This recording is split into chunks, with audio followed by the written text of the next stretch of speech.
Secangkir pengharapan untuk mengawali hari ini. Renungan pagi tanggal 14 Agustus. Penganiayaan di mana-mana karena hari Minggu.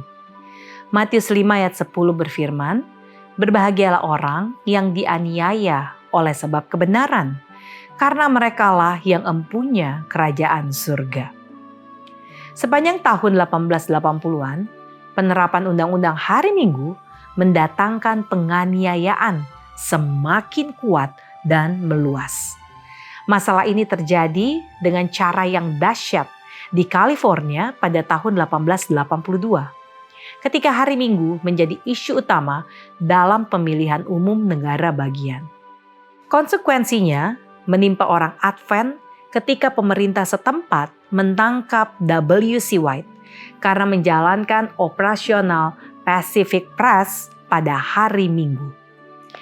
Meskipun California segera mencabut undang-undang hari Minggu, tetapi ancaman undang-undang serupa di seluruh negeri mendorong umat gereja Masehi Advent hari ke-7 untuk melakukan sesuatu.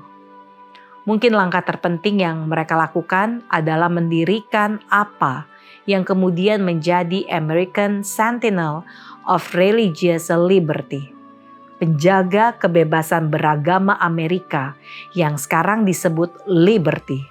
Pada tahun 1884 untuk memelopori perjuangan melawan undang-undang hari Minggu. Tekanan undang-undang hari Minggu kemudian beralih ke Arkansas pada tahun 1885. Antara tahun 1885 dan 1887, negara bagian tersebut memiliki 21 kasus yang terkait dengan penodaan hari Minggu.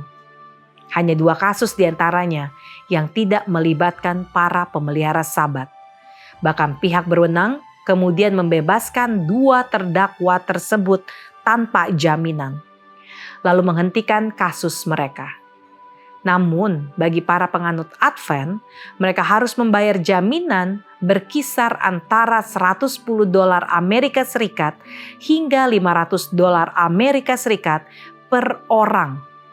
Denda yang sangat besar pada masa itu ketika upah kerja pria dewasa adalah sekitar $1 Amerika Serikat per hari.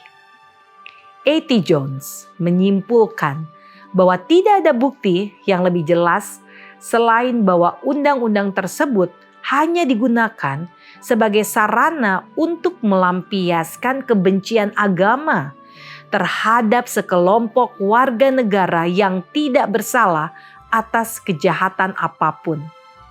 Tetapi karena mereka menganut agama yang berbeda dari mayoritas. Menjelang akhir tahun 1885, tekanan undang-undang hari Minggu berlanjut ke Tennessee, tempat pihak berwenang menangkap sejumlah penganut Advent sepanjang akhir tahun 1880-an dan awal tahun 1890-an.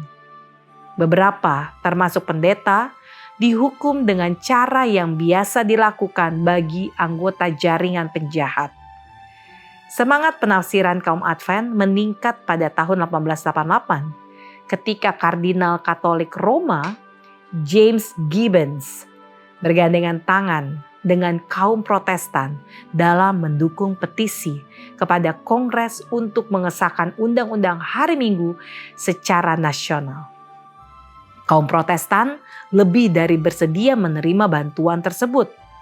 Itulah yang dinyatakan oleh perwakilan umat Kristen di pemerintahan. Kapanpun mereka, umat Katolik Roma, bersedia bekerja sama dalam melawan kemajuan ateisme politik, kami akan dengan senang hati bergandengan tangan dengan mereka. Doa kita hari ini.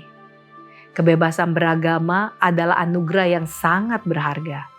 Kita perlu menghargai dan memanfaatkannya selagi masih ada.